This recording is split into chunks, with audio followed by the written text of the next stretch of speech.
All right, we just finished up our tour going through the galleries. There's no videography in there, so we couldn't have the camera rolling. Top-notch exhibits, excellent displays. They had old artifacts in there showing the Indian groups that were here, the English groups, the tools that they used, and they just gave a history of what happened when Jamestown was settled and the area of Virginia after that point. So, but very well done. I'd say as far as age group, my 11-year-old and 13-year-old got a lot more out of it than my two youngest ones. So I've got a 5-year-old and a 7-year-old. They didn't pick up much from it. There are a few interactive screens they can play with, but not a lot for them. So the rest of this Jamestown settlement, though, is all outside. So I suspect that they are going to enjoy that a lot more. So let's go check out the rest.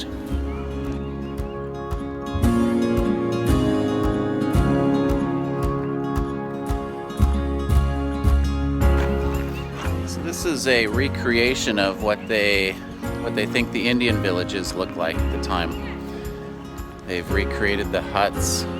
They're made of a type of grass and wood. Pretty cool for the kids to walk around in.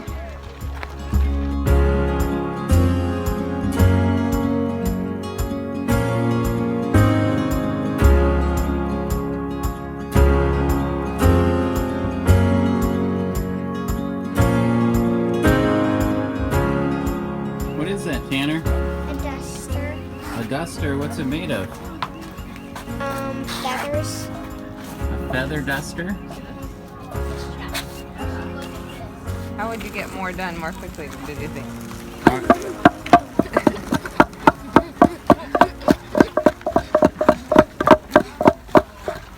So Quentin, what are you doing? What is this contraption here do? Grinding corn. So they stick corn kernels in there, and they would use this mallet to crush them, and it creates this fine powder. What could you then do with corn flour? It's really what you're creating. What could you make with it? Bread. Bread? Like how about tortillas? Corn tortillas. Make a corn tortilla with that too, couldn't they? Or cornbread, no? But they could use that for bread and baking.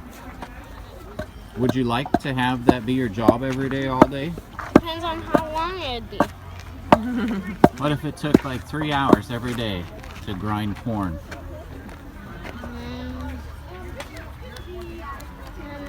I don't think so. No. We have machines to do it now, don't we? But it's the same thing. We take the corn and grind it into flour.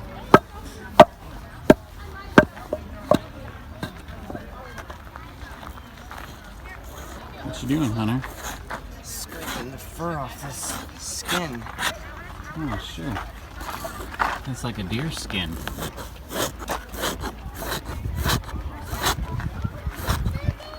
Imagine doing that all day. Oh gosh.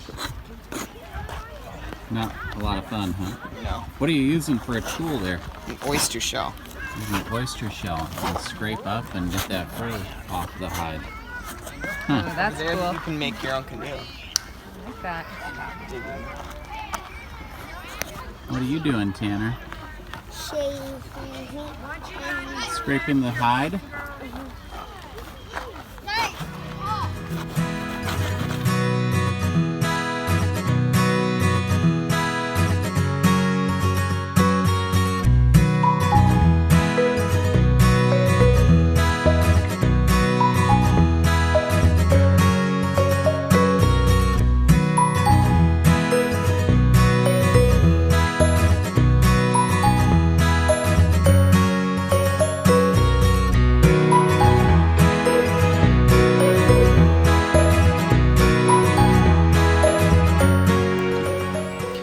So there's 3 main outdoor exhibits here. We just went through the Indian Village. This is the Jamestown Fort. It's probably a bit more elaborate than the fort was when Jamestown was initially settled, as you saw in the Jamestown National Park videos. But this is a depiction of the Jamestown Fort probably about 10 years after they'd been here already, and they were finally figuring out how to grow crops and not starve themselves every winter.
Back then, if you're in England and you are the master of the shop, that is your shop, that's your business.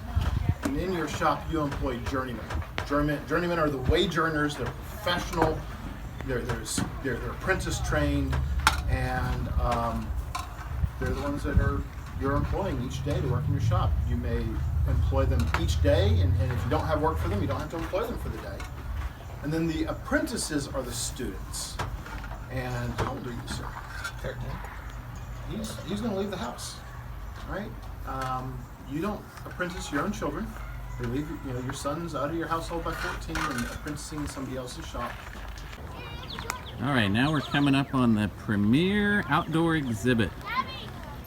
They have 3 recreations of the 3 ships that came over to Jamestown, and you get to go and explore them.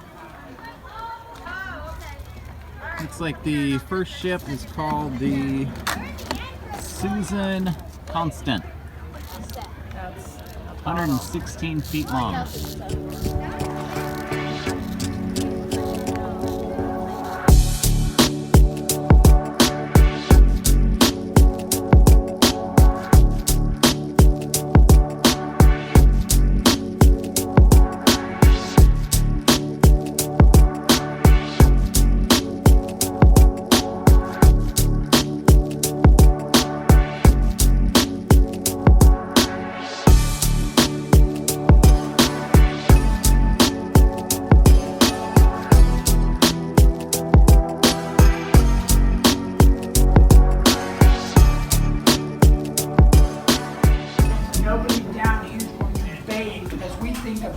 Today for the next 100 days. Not only will you stink, but you got fleas, lice, and nits.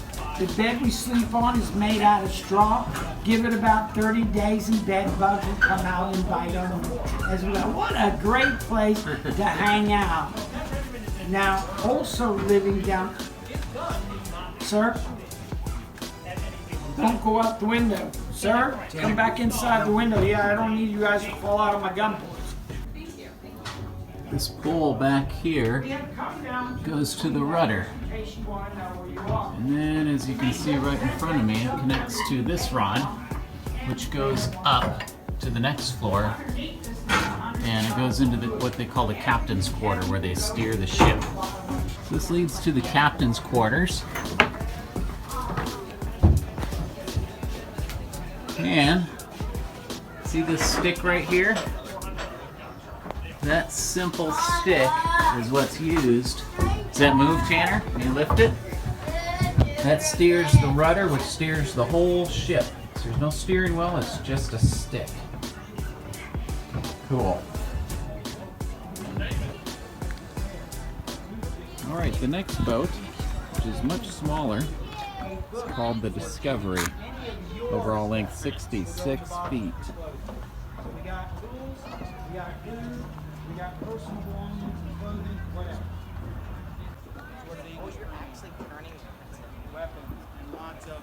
Muskets, swords, spears. What is it? Quentin's steering the rudder. Can you see it? Oh, making it move? Yeah, see, look. Steer the rudder. Who's already living here when they arrive? You looking at the rudder? Yeah. It's moving. Well, may as well set the sails then. You guys know what to do. And the third ship of the three, it's called the Godspeed. Overall length, 88 feet. So in between the two other ones. So the middle ship.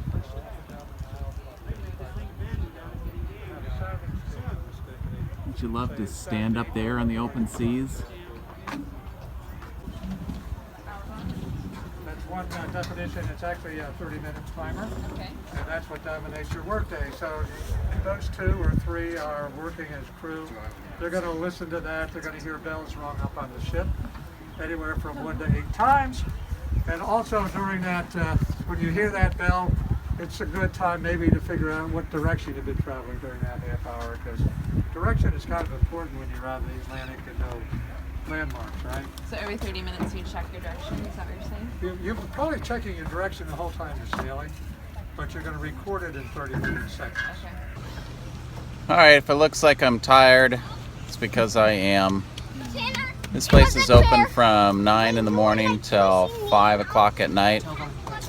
And what time do you think it is? It's 20 after 5. That's how And we we roll. Yeah, pretty much. So, and we got here just a few minutes after 9, so we've been here all day. So, obviously there's a lot to do, especially if you want to stop and do things multiple times. Which, in the exhibits, like the things outside, the kids wanted to go back and just do it over and over and over again.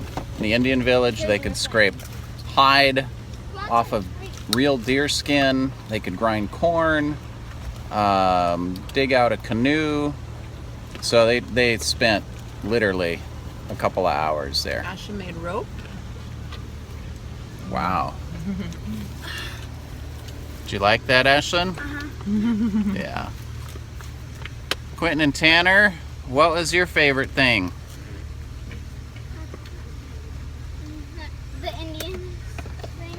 The Indian village. The Indian village? How come? Because they like pretend we're Indians. Pretending you're Indians? Yeah.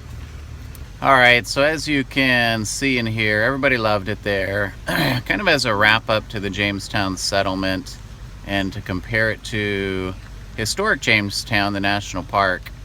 Historic Jamestown is obviously cheaper since it's a national park. How would you describe the two and comparing the two? Or would you rather me do it? No, I can do it now that I'm chewing. Put you on the spot. I think they both have value, but the value is in different ways. The national park, you have the opportunity to really picture yourself there because the location matches the historic significance. And so I was looking out on the water of the James River and I could see how the ships would come around the bend, and I could picture that. If you're able to take advantage of some of the different presenters there, then that provided a lot of really great information in a short amount of time, and it really gave a nice framework for the historical significance of what happened there. I think here we were able to see some of the details of that story come to life. So interworkings of their daily life made a lot more sense, and the things that didn't make sense you could ask questions about and you could picture it more, and because you could get hands-on with it, then I think especially for kids they will be able to retain that and have more of a relationship with that experience. So I think that's why it makes sense that the kids were very enthusiastic about this location, was because they were able to be a part of it in a way that's different from the national park. But they both I'm thankful that we got to experience both. It would be hard for me to choose one over the other, but probably with younger kids, if I had to choose because of time constraints, probably what we did today would be for sure probably more memorable in their mind, especially at a younger age. You would be able to say, do you remember when we scraped the hides, or when you were digging out that canoe? And you'd get a response, I bet, longer from that time, unless you're continually reviewing it. Yeah. Would you agree? Yeah, it's kind of, I didn't come up with this idea, but if the national park would be the skeleton, this would be the meat on the skeleton. It's just much more rich. There's a lot more to do. And they've obviously spent a lot more money on this as well. The interactive exhibits and the things to do outside. They have hired people in costumes sitting out there and interacting with you all day long. So it's going to be more memorable, but you're also going to remember being at the national park at that actual location, looking out and thinking about that. So they're both important. One's just more fun to do with kids. Perhaps one difference that I'm thinking about now as we're talking about it is over at Jamestown. I'll fill that up for you in a minute. You have more of a one-sided experience of seeing it from the settler's perspective, but here you're getting more of a perspective of the Indians as well, and also it talks about the slave trade. And so I was able to feel like I could appreciate the skills that the Indians were using, and could understand more of why they were able to survive when the settlers were having such a hard time. And so I think it gives more depth of understanding to their side of the story and what they bring to that historical time period, more than maybe the national park does. Yeah, yep, that's good. All right, so if you're in the area, obviously it is one of the needed things to do. Check out Jamestown. See you later.